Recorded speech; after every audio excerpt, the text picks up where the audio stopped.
월가의 전설 피터 린치는 이렇게 말합니다. 전문가보다 앞설 수 있는 가장 강력한 무기는 당신의 일상이다. 전설로 떠나는 월가의 영웅은 전설적인 펀드 매니저 피터 린치가 개인 투자자에게 전하는 가장 현실적이고 강력한 투자 철학을 담은 책입니다. 그는 13년간 피델리티의 마젤란 펀드를 운용하며 연평균 약 29%라는 압도적인 성과를 냈고, 이 책은 그 성공의 비밀을 숨김없이 공개합니다. 피터 린치의 핵심 주장은 단순합니다.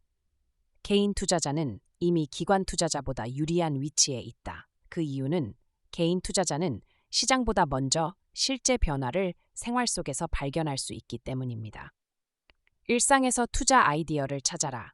린치는 슈퍼마켓, 쇼핑몰, 직장, 아이들의 장난감, 주변 가게에서 투자 기회를 찾으라고 말합니다. 성장하는 브랜드, 갑자기 사람들이 몰리는 가게, 주변에서 자주 언급되는 제품, 이 모든 것이 초기 투자 신호입니다. 그는 말합니다. 주식 아이디어는 증권사 리포트보다 쇼핑몰에서 더 빨리 나온다. 기업을 6가지 유형으로 분류하라. 피터 린치는 기업을 다음과 같이 분류합니다. 느린 성장주, slow grower, 안정 성장주, 고성장주, fast growers, 경기 순환주, 턴어라운드, 자산주. 이 분류는 언제 사고, 무엇을 기대해야 하는지를 명확히 해줍니다. 모든 주식을 같은 기준으로 보면 반드시 실패한다고 그는 강조합니다. 스토리를 이해하라. 숫자는 그 다음이다. 린치는 투자에서 가장 중요한 질문을 던집니다. 이 회사는 왜 성장하는가? 복잡한 재무 모델보다 사업 구조가 단순한가? 경쟁 우위가 명확한가? 이해 가능한 비즈니스인가를 먼저 보라고 말합니다. 숫자는 스토리를 검증하는 도구이지 출발점이 아닙니다. 타이밍보다 인내가 중요하다. 린치는 단기 주가 변동에 집착하지 말라고 경고합니다. 좋은 기업은 시간이 지나면 결국 실적이 주가를 끌어올립니다. 그는 말합니다. 주식으로 돈을 잃는 가장 흔한 이유는 너무 일찍 팔아서다. 월가의 소음에서 벗어나라. 전문가의 예측, 뉴스, 시장 공포는 대부분 소음에 불과합니다. 린치는 스스로 이해하지 못하는 주식에는 절대 투자하지 말라고 강조합니다. 당신이 이해하지 못하는 주식은 당신의 것이 아니다. 이 책의 진짜 메시지는 단순한 투자 기법이 아닙니다. 생각하는 힘, 기다리는 힘, 그리고 스스로 판단하는 용기입니다. 피터 린치는 말합니다. 투자는 IQ 게임이 아니라 성격의 게임이다. 이제 이 철학이 실제 투자 사례에서 어떻게 적용되는지 더 깊이 살펴보겠습니다. 전설적인 투자자 피터 린치. 이분은 말이죠. 월스트리트 전문가가 아니어도 괜찮다. 누구나 성공적인 투자자가 될 수 있다고 했어요. 아니, 그게 어떻게 가능할까요? 오늘 바로 그 비결, 피터 린치의 투자 철학을 한번 제대로 파헤쳐보겠습니다. 우리 일상 속에 숨어있는 그 엄청난 기회를 어떻게 찾아내는지 지금부터 함께 알아보시죠. 자, 이 숫자 29.2%. 이게 뭘 의미할까요?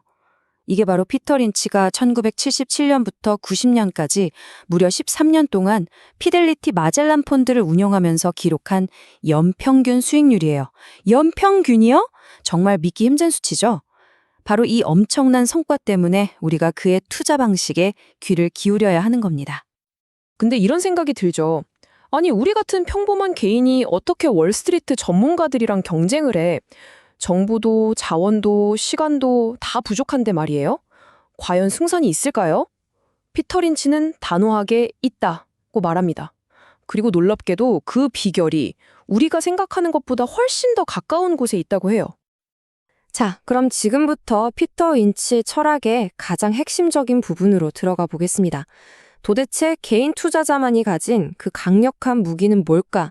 그 해답, 바로 우리들의 아주 평범한 일상 속에 숨어 있습니다.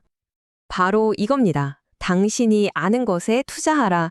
이게 피터 린치의 가장 유명한 원칙이죠. 무슨 복잡한 금융 모델이나 비밀 정보 이런 게 아니에요.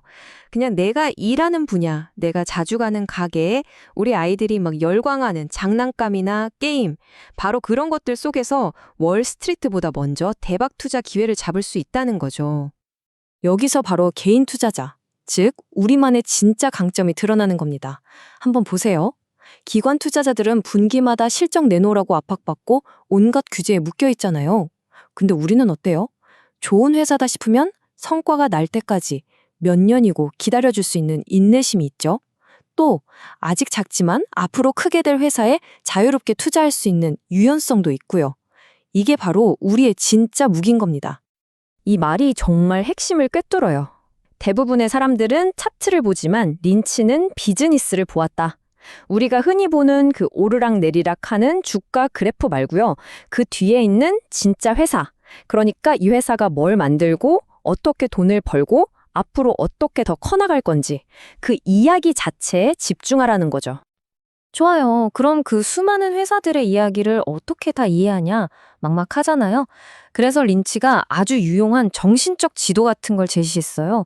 뭐냐면 주식들을 딱 6가지 성격 유형으로 분류하는 거예요. 이 지도만 있으면 아, 이 회사는 이런 성격이구나. 그럼 이런 걸 기대해야겠네 하고 딱 감이 오는 거죠. 자, 보세요. 첫째, 저성장주. 이건 뭐 성장은 더뎌도 배당금을 꾸준히 주는 안정적인 회사들이죠. 둘째, 대형 우량주, 코카콜라 같은 거요. 경기가 안 좋아도 끄떡없이 완만하게 성장하는 든든한 주식들이고요. 셋째, 경기 순환주. 자동차나 항공사처럼 경기가 좋을 때 확 올랐다가 안 좋을 때 푹 꺼지는 타이밍이 정말 중요한 주식입니다. 넷째는 고성장주. 아직은 작지만 성장률이 막 20, 25%씩 나오는 미래의 스타가 될 가능성이 큰 주식들이죠. 다섯째, 턴어라운드주. 한번 크게 망가졌다가 극적으로 부활을 노리는 약간 하이리스크 하이리턴 같은 종목이에요. 마지막으로 자산주. 장부에는 잘 안 드러나지만 알고 보면 엄청난 부동산이나 자산을 숨겨놓고 있는 숨은 보물 같은 회사들입니다. 이렇게 딱 나눠서 보니까 각 주식에 뭘 기대해야 할지 명확해지죠? 자, 이제 어떤 성격의 주식인지 파악했어요. 그럼 그 다음은? 그래서 지금 이 가격에 사는 게 맞나? 이걸 확인해야죠. 피터 린치는 복잡한 거 딱 싫어했어요. 그래서 아주 간단하면서도 핵심을 찌르는 가치평가 공식을 하나 만들었습니다. 바로 이겁니다. 미래의 주당 순이익, EPS 성장률 더하기 배당 수익률. 이걸 주가 수익 비율, PER로 나눈다. 말이 좀 어려워 보이죠? 근데 전혀 안 그래요. 핵심은 이거예요. 이 회사가 앞으로 얼마나 성장할 건지, 그리고 주주한테 배당은 얼마나 주는지, 이 두 힘을 합친 거랑 지금 주가 수준을 비교해 보는 거예요. 그래서 지금 가격이 싼지 비싼지 한눈에 보자는 거죠. 자, 계산은 딱 이 4단계면 끝납니다. 첫째, 미래 EPS 성장률을 추정하고, 둘째, 배당 수익률 찾고, 셋째, PER 확인하고, 마지막으로 이걸 싹 다 계산해서 해석하면 되는 거예요. 전혀 어려우니까요. 실제 회사 사례를 가지고 한번 같이 해볼까요? 오늘 우리가 살펴볼 회사는 바로 킨더모건입니다. 북미에서 가장 큰 에너지 인프라 기업 중 하나인데 이 회사를 예시로 공식을 한번 직접 돌려보죠. 자, 1단계 미래 EPS 성장률을 한번 예상해 볼게요. 여러 분석가들 예측이나 과거 데이터를 보니까 앞으로 매년 한 3% 정도는 성장할 것 같아요. 좀 보수적으로 잡아봤습니다. 다음 2단계, 배당 수익률. 킨더모건이 지금 주주들한테 주가 대비 5.71%를 배당으로 주고 있네요. 어우, 꽤 쏠쏠하죠? 그리고 3단계, PPR. 현재 18.58배네요. 이게 무슨 뜻이냐면 투자자들이 이 회사가 1달러 버는데 18.58달러를 내고 있다는 뜻이에요. 자, 이제 마지막 4단계 계산만 하면 됩니다. 아까 성장률 3%랑 배당 수익률 5.71% 더하고 이걸 PER 18.58로 나누면 짜잔 0.47이 나왔습니다. 자, 그럼 이 0.47이라는 숫자 이게 도대체 뭘 의미하는 걸까요? 해석은 아주 간단합니다. 피터 린치가 딱 정해줬어요. 이 숫자가 1보다 낮으면 별로, 1.5 정도면 뭐 괜찮고 진짜 좋은 건 2가 넘는 거다라고요. 아주 명쾌하죠? 그럼 이 기준에 우리 결과를 넣어볼까요? 킨더모건은 0.47이 나왔죠? 1보다 한참 낮으니까 고평가 영역에 들어가네요. 다시 말해서 이 공식으로만 봤을 땐 지금 주가는 회사의 성장이나 배당에 비해서는 좀 비싼 편이다. 이렇게 해석해 볼 수 있는 거죠. 자, 이제 거의 다 왔습니다. 오늘 우리가 함께 살펴본 피터 린치의 지혜들, 여러분이 투자할 때 바로 써먹을 수 있도록 마지막으로 한번 싹 정리해 보겠습니다. 근데 이거 하나는 꼭 기억하셔야 해요. 이 공식이 무슨 마법의 공식, 만병통치약은 절대 아니라는 거. 왜냐면 결국 미래 성장률은 추정이잖아요? 틀릴 수도 있죠. 그리고 회사의 부채나 현금 흐름 같은 아주 중요한 것들은 빠져 있고요. 그러니까 이걸 정답이라고 생각하지 마시고 좋은 회사를 골라내기 위한 아주 유용한 첫 번째 필터 또는 출발점 정도로 생각하시는 게 좋습니다. 결국 피터 린치가 우리에게 던지는 질문은 이겁니다. 여러분이 매일 마시는 그 커피, 여러분의 자녀가 푹 빠져 있는 그 게임, 여러분 회사에서 쓰는 그 편리한 소프트웨어, 어쩌면 그 안에 월스트리트 전문가들은 아직 발견하지 못한 다음 10배거, 그러니까 10배 오를 주식이 숨어 있을지도 모른다는 거죠. 자, 이제부터는 눈을 좀 더 크게 뜨고 우리 주변을 한번 둘러보시는 건 어떨까요?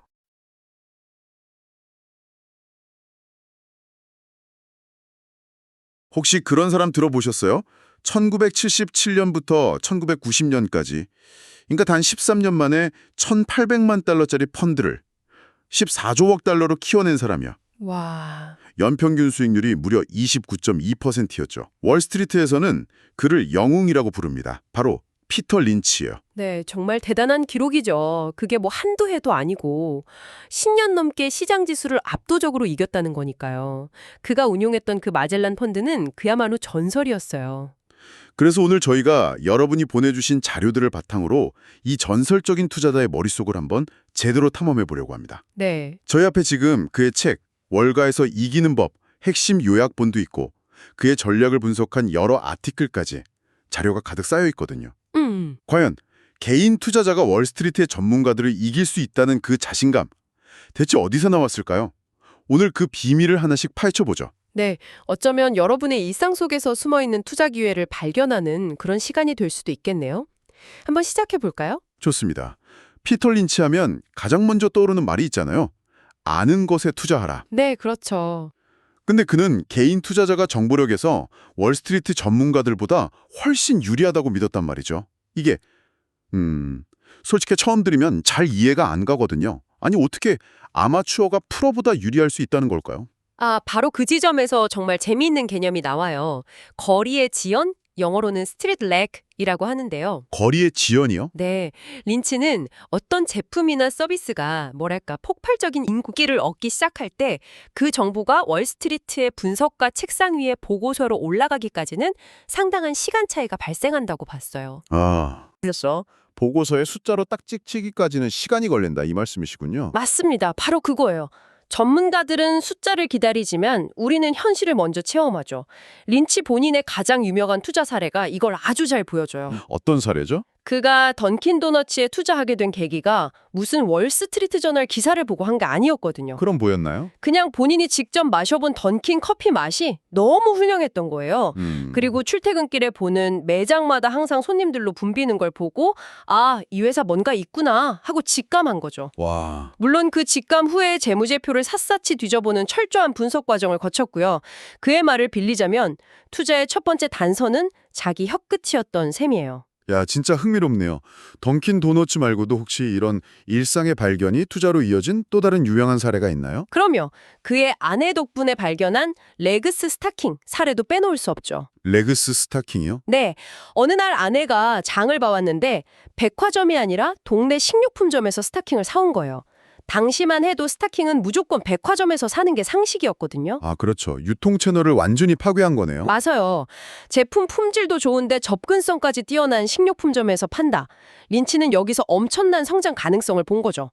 아내와의 평범한 대화 속에서 월스트리트 분석가들은 아직 알아채지 못한 비즈니스 모델의 혁신을 발견한 겁니다. 와, 이 지점이 바로 여러분의 직업, 취미, 소비 생활이 왜 중요한 투자 정보의 원천이 될 수 있는지를 보여주는 대목입니다.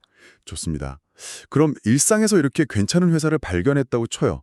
그럼 그 다음 단계가 뭘까요? 이 회사 좋은 것 같아. 이 느낌만으로 투자할 수는 없잖아요.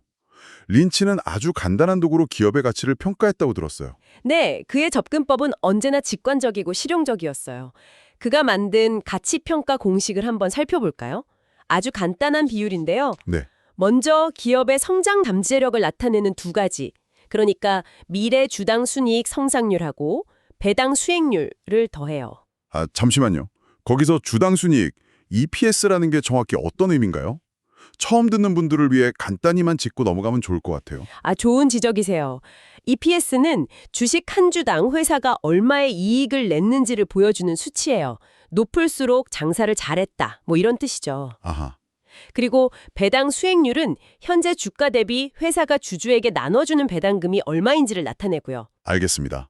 그럼 회사의 이익 성장률이랑 주주에게 돌려주는 배당률을 더하고 그 다음은요? 그 합계를요. 기업의 현재 가격표라고 할 수 있는 주가 수익 비율, 즉 PE로 나누는 거예요. PEO? 네. PE는 현재 주가가 회사가 1년 동안 버는 돈의 몇 배인지를 보여주는 숫자인데요. 이 나눗셈을 통해 우리는 회사의 성장 가치 대비 지금 주가가 싼지 비싼지를 한눈에 가늠해 볼 수 있는 거죠. 그럼 그 결과값이 어떻게 나와야 좋은 건가요? 린치는 이 값이 한 1.5 정도면 괜찮고 2.0을 넘어가면 아주 매력적인 투자 기회일 수 있다고 봤어요. 2.0 이상이요? 네. 반대로 1.0 미만이면 주가가 성장성에 비해 다소 비싸다, 고평가되었다고 판단했고요. 예를 한번 들어볼까요? 어떤 회사의 예상이익 성장률이 한 15%이고 배당 수익률이 3%인데 PE가 10이라면요. 계산해보죠. 15 더하기 3 나누기 10이니까 결과는 1.8이 나오네요. 1.8이요? 네, 1.5보다 높으니까 꽤 괜찮은 수준이네 라고 평가해 볼 수 있는 거죠. 만약 똑같은 조건에 PE가 6이라면 결과는 3.0이 되니까요. 이건 강력한 매수 신호로 해석할 수 있고요. 이 공식이 되게 직관적이긴 한데 미래 성장률이라는 건 결국 애널리스트들의 추측이잖아요. 만약 그 예측이 틀리면 이 공식 전체가 무너지는 거 아닌가요? 이 불확실성은 어떻게 봐야 할까요? 정말 날카로운 질문이에요. 그래서 린치도 이 공식 하나만으로 투자를 결정해서는 절대 안 된다고 강조했어요. 아, 그런가요? 네, 이건 최종 판결이 아니라 수많은 기업들 중에서 더 깊이 파볼 만한 후보를 골라내는 일종의 탐색 필터 같은 거예요. 이 필터를 통과한 기업들을 대상으로 그때부터 본격적인 리서치를 시작하는 거죠. 그렇군요. 일단 유망주를 걸러내는 첫 번째 관문인 셈이네요. 그런데 이 공식으로 좋은 숫자가 나왔다고 해도 모든 회사에 같은 기준을 적용할 수는 없을 것 같아요. 이제 막 성장하는 작은 스타트업이랑 거대한 대기업은 성격이 완전히 다르니까요. 정확히 보셨어요. 그래서 린치가 기업을 6가지 유형으로 분류한 겁니다. 모든 주식을 똑같은 잣대로 평가하는 실수를 막기 위해서요. 이 분류법을 이해하는 게 린치식 투자의 핵심 중 하나예요. 그 6가지 유형 정말 궁금한데요. 이 분류법에서 특히 흥미로운 건 대형 우량주와 고성장주를 대하는 태도가 완전히 달라야 한다는 점이에요. 대형 우량주는 코카콜라처럼 이미 성숙기에 접어든 거대 기업들을 말해요. 이런 주식의 10배 수익을 기대하진 않죠. 그렇죠. 대신 경기 침체기에도 포트폴리오를 든든하게 지켜줄 닷과 같은 역할을 기대하는 거예요. 반면에 고성장주는 연 20% 이상씩 빠르게 크는 작고 공격적인 회사들이고요. 네, 맞아요. 여기서 바로 10루타, 즉 10배 수익을 내는 텐베거가 나올 수 있죠. 하지만 그만큼 위험도 커서 성장이 멈추는 순간 주가가 급락할 수도 있고요. 그래서 대형 우량주를 볼 때는 이익의 안정성과 꾸준한 배당을 확인해야 하고 고성장주를 볼 때는 이 폭발적인 성장이 과연 지속 가능한지를 집요하게 파고들어야 해요. 기대치와 점검 항목이 완전히 다른 거죠. 경기 순환주는 또 다른 접근이 필요하겠네요. 자동차나 항공사처럼 경기를 많이 타는 산업들이요. 그렇죠. 경기 순환주는 기업의 펀더멘털만큼이나 타이밍이 중요해요. 경기가 바닥을 치고 회복될 조짐이 보일 때 사서 모두가 낙관론에 빠져 있을 때 파는 그런 역발상 전략이 필요하죠. 타이밍을 놓치면 몇 년씩 돈이 묶일 수도 있고요. 이외에도 위기에서 벗어나려는 턴어라운드주, 숨겨진 자산을 가진 자산주, 성장은 멈췄지만 배당이 매력적인 저성장주 등이 있어요. 와, 내가 투자하는 회사가 이 6가지 중 어디에 속하는지 아는 것만으로도 투자 전략이 훨씬 명확해지겠어요. 불안에 딸거나 막연한 기대를 하는 대신 뭘 확인하고 뭘 기대해야 할지 알게 되니까요. 바로 그겁니다. 솔직히 저도 제 포트폴리오에 있는 종목들을 이 6가지 유형으로 나눠보니까 안개가 걷히는 기분이 들더라고요. 아, 정말요? 네. 아, 이 주식엔 내가 너무 큰 성장을 기대하고 있었구나 하고 깨닫게 되는 거죠. 린치의 투자법이 더 흥미로운 건 월스트리트의 일반적인 통념과는 정반대로 가는 그만의 독특한 원칙들 때문인 것 같아요.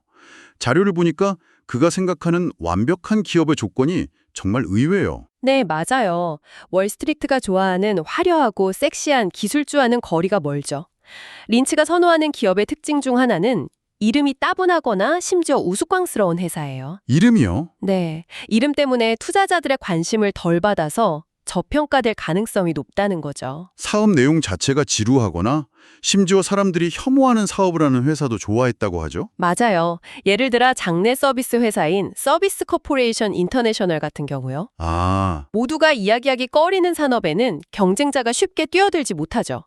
그 결과 강력한 시장 지배력을 가진 틈새 시장의 강자가 될 수 있다는 논리예요. 결국 따블한 회사를 선호하는 원칙은 앞서 이야기한 거리의 지연 개념과 딱 맞닿아 있네요. 네, 그렇죠. 월스트리트의 스포트라이트가 닿지 않는 곳, 바로 거기서 조용히 돈을 버는 회사를 찾아낸다는 철학이 일관되게 관통하는 거죠. 정확합니다.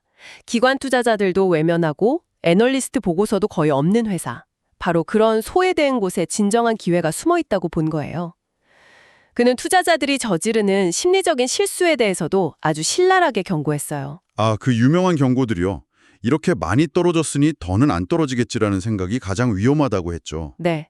주가에는 바닥이 없다는 걸 명심하라고 했어요.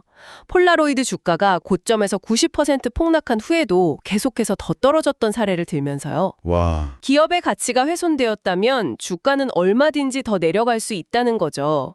결국엔 다 회복될 거야 라는 막연한 희망도 마찬가지로 위험하다고 봤고요. 주가가 올랐으니 내 판단이 맞았어 라는 생각도 경계해야 한다고요? 이건 정말 많은 투자자들이 하는 실수 같아요. 그렇죠. 주가의 단기적인 움직임은 그저 시장의 소음일 뿐인데 그걸 자기 판단의 근거로 삼는 순간 길을 잃게 돼요. 린치가 끊임없이 강조한 건 단 하나예요. 그게 뭔가요? 시장의 소음, 대중의 의견, 내 안의 불안감이나 탐욕에 휘둘리지 말고 오직 기업의 근본적인 가치, 즉 펀더멘탈에만 집중하라는 겁니다. 아, 오늘 피터 린치의 투자 세계를 깊이 들여다봤는데요. 핵심을 정리해보자면 이런 것 같아요. 첫째, 여러분 자신의 경험과 관찰을 믿고 거리의 지연을 활용해 남들이 모르는 기회를 찾아라. 네. 둘째, 간단한 가치평가 도구로 유망한 후보를 걸러내라. 그리고 마지막으로 내가 투자한 기업이 어떤 유형의 선수인지 명확히 이해하고 그에 맞는 게임 전략을 짜라. 이 세 가지가 아닐까요? 완벽한 요약이네요. 물론 린치의 방식이 만능은 아니에요. 아까 지적해 주셨듯이 미래 성장률이라는 추정치에 의존하는 한계가 있고 또 기업의 부채 수준이나 현금 흐름 같은 중요한 요소들을 간과할 수 있는 단순화된 접근법이기도 하거든요. 그렇다면 오늘 우리가 나눈 이야기들을 실제 투자에 어떻게 적용하는 게 가장 현명할까요? 그의 공식이나 원칙들을 투자의 최종 결론이 아니라 깊이 있는 리서치를 위한 훌륭한 시작점으로 활용하는 게 중요해요. 아, 시작점이요. 네, 린치의 필터로 저평가 가능성이 있는 기업을 1차적으로 걸러낸 뒤에 그 기업의 재무 상태는 건강한지, 경쟁자들과의 관계는 어떤지, 경영진은 믿을 만한지 스스로 숙제를 해나가야 하는 거죠.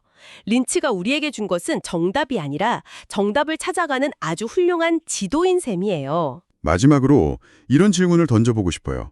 린치가 활동하던 시대는 지금보다 정보의 속도가 훨씬 느렸고 거리의 지연 현상이 분명히 존재했죠. 네, 그랬죠. 그렇다면 알고리즘과 인공지능이 실시간으로 모든 정보를 분석하는 오늘날에도 과연 개인 투자자의 강점이라는 게 남아있을까요? 정말 중요한 질문이네요. 어쩌면 그 강점의 형태가 예전과는 달라졌을 수도 있겠죠. 네, 어쩌면 이제는 인기 있는 커피숍이나 혁신적인 제품을 남들보다 먼저 발견하는 능력보다는 모두가 인공지능과 단기 테마주에 열광할 때 나 혼자 철저히 분석한 따분한 회사의 주식을 묵묵히 보유할 수 있는 인내심이 개인 투자자의 새로운 강점이 된 건 아닐까요?